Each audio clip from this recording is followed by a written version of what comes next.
Bismillahirrahmanirrahim. Assalamualaikum warahmatullahi wabarakatuh. Di video kali ini admin kembali berbagi dua informasi penting buat rekan-rekan semua, atau dua informasi seputar P3K buat rekan-rekan semua yang lagi menonton video ini. Di sini ada kabar baik terkhusus buat rekan-rekan yang belum sempat resume. Nah, di sini ada kesempatan buat rekan-rekan yang belum sempat resume atau mengakhiri proses pendaftaran P3K-nya. Ini resmi daripada Kemendikbud. Nah, informasinya. Jadi silahkan disimak, jangan di skip agar tidak salah dalam memahami informasi yang admin bagikan. Jikapun ada suara-suara berisik, abaikan saja. Oke, kita lanjut ke informasi intinya. Oke, kebetulan ada dua info yang akan admin bagikan, dan di sini terlebih dahulu admin akan bagikan informasi untuk yang P2 dan P3 lolos seleksi P3K 2022. Nah, di sini alhamdulillah banyak P2 dan P3 yang lolos seleksi, dan ini informasinya masih sangat-sangat baru rekan-rekan ya. Jumat 18 November. Oke, kita baca bersama-sama terkait banyaknya P2 dan P3 yang lolos seleksi P3K 2022. Nah, di sini Ketua Guru Lulus PG beri kritikan tajam. Ada kritikan tajam katanya. Nah, ini foto daripada salah satu FGPPNS, nah ya, Ibu Hasna, Ketua Forum Guru Prioritas Pertama Negeri dan Swasta atau GPPNS. Hasna mengungkapkan fakta banyaknya P2 serta P3 yang akan mengikuti seleksi P3K 2022 karena mereka banyak yang lolos seleksi administrasi ya. Kita juga sudah sering kali share videonya. Hasna mencontohkan di Kabupaten Karawang ada 1122 guru lulus PG atau prioritas 1. Dari jumlah tersebut, pihak terdapat 109. Jadi di sini dikatakan ya, untuk Karawang sendiri dari 1122 ini diantaranya ada 109 yang tidak mendapat penempatan. Ironisnya untuk P2 dan P3 banyak yang sudah lolos administrasi dan akan mengikuti observasi. Jadi rekan-rekan itu silahkan dicek coba di daerahnya apakah sama atau tidak. Dia melanjutkan mengapa tidak mengikuti aturan Permenpan RB nomor 20 tahun 2022. Setelah tuntas P1 baru melanjutkan ke P2 dan P3. Nah, apakah ini bukti bahwa Permenpan tidak dipergunakan? Nah, apakah Permenpan nomor 20 ini tidak berlaku? Nah, ini kan pastinya dipertanyakan rekan-rekan ya.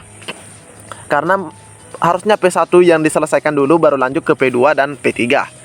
Tapi nanti kita cek lebih jauh. Faktanya di Kabupaten Karawang, P1, P2 dan P3 direkrut serentak. Hal ini menghancurkan harapan P1 Kabupaten Karawang. Memang benar, mungkin tidak linear ijazahnya karena dari bahasa Inggris dan PAI atau PAI, tapi setidaknya bisa ditempatkan formasinya di jenjang guru SMP, terang Hasna. Nah, ini juga diakui rekan-rekannya, yang P1 itu yang tidak mendapatkan penempatan karena di sini dikatakan mungkin saja ya. Nah, ini ya, mungkin saja tidak linear ijazahnya, mungkin saja dia guru bahasa Inggris dan PAI. Jadi dia tidak mendapatkan formasi karena kurangnya formasi mapel tersebut. Tapi di sini diminta agar bisa ditempatkan di jenjang SMP. Pendaftaran P3K 2022 ini banyak membuat hati pilu karena terganjal dengan linearisasi ijazah. Peserta P1 mata pelajaran atau mapel bahasa Inggris, PAI bahasa Arab, seni budaya otomatis tidak bisa menjadi guru kelas di SD karena tidak linear. Nah, ini benar juga. Kalau tidak salah, kalau bahasa Inggris itu hanya bisa ya untuk bahasa Inggris saja. Nah, itu yang admin ingat di surat edaran linearitas tersebut. Jadi dia itu tidak bisa kemana-mana seperti itu rekan-rekannya. Jadi dia tidak linear untuk guru kelas. Jika sudah seperti itu, kemana mereka mengadu? Jika ditanyakan kepada Pemda, dibilang tidak tahu. Semoga ada kebijakan pemerintah pusat ke depannya. Untuk tahun depan, regulasi Permenpan RB jelas diperbarui lagi. Hasna berharap ijazah bahasa Inggris dan Arab linear untuk SD agar anak-anak lebih dini bisa mengenal dengan bahasa tersebut. Jadi ini harapan dari Ibu Hasna ya. Lebih lanjut dikatakan Hasna, banyak P1 yang mendapatkan notifikasi penempatan di akhir pendaftaran. Semoga pihak Panselnas memberikan kebijakan yang terbaik untuk mengakomodir P1. Nah, ini juga benar rekan-rekan ya. Detik-detik penutupan seleksi atau pendaftaran P3K di tanggal 31 kalau tidak salah kemarin. Nah, itu banyak sekali juga rekan-rekan kita alhamdulillah yang langsung mendapat notifikasi penempatan. Sebab sinyal juga karena sudah kecewa akhirnya tidak sampai resume. Akibatnya menurut Panselnas mengundurkan diri. Padahal faktanya karena provider dan waktu notif yang sudah mepet. Nah, ini yang jadi masalah. Nah, ini banyak yang tidak sempat resume. Namun ada kebijakan terbaru yang admin dapatkan informasinya dari Kemendikbud buat yang tidak sempat resume ini. Nah, rekan-rekan ya. Semoga setelah rapat 20 November 2022 ada titik terang untuk guru lulus PG yang mendapatkan penempatan segera diberikan haknya. Nah, ini ada lagi rapat pada tanggal 20 November. Sebanyak 193.954 guru lulus PG harus dituntaskan sampai selesai karena akan menjadi masalah baru. Misalnya, mereka dikeluarkan dari sekolah, menambah pengangguran lagi. Mohon pemerintah mengkaji ulang untuk menuntaskan P1 tahun ini. Jadi perlu juga rekan-rekan pahami kembali bahwa P1 yang tidak mendapat penempatan itu karena memang formasinya kurang. Mereka masuk dalam kategori mapel gemuk. Ya, jadi bahasa Inggris dan beberapa mata pelajarannya itu memang banyak yang tidak mendapatkan penempatan. Dan ada juga yang mendapatkan penempatan di akhir-akhir penutupan pendaftaran. Dan kita juga bersama-sama mengkawal ini rekan-rekan ya, acara pada tanggal 20 November mendatang untuk mengetahui apa hasil dari pertemuan tersebut. Semoga ini menggembirakan bagi rekan-rekan yang lulus passing grade di tahun 2021 namun tidak sempat mendapatkan formasi atau tidak mendapat formasi. Nah, terkait apa yang admin sampaikan sebelumnya bahwa ada rekan kita yang tidak sempat resume namun masih bisa diberikan kesempatan.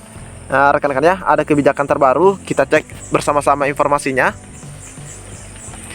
Nah, ini admin dapatkan informasinya dari media WhatsApp ya, dari Pak Andika.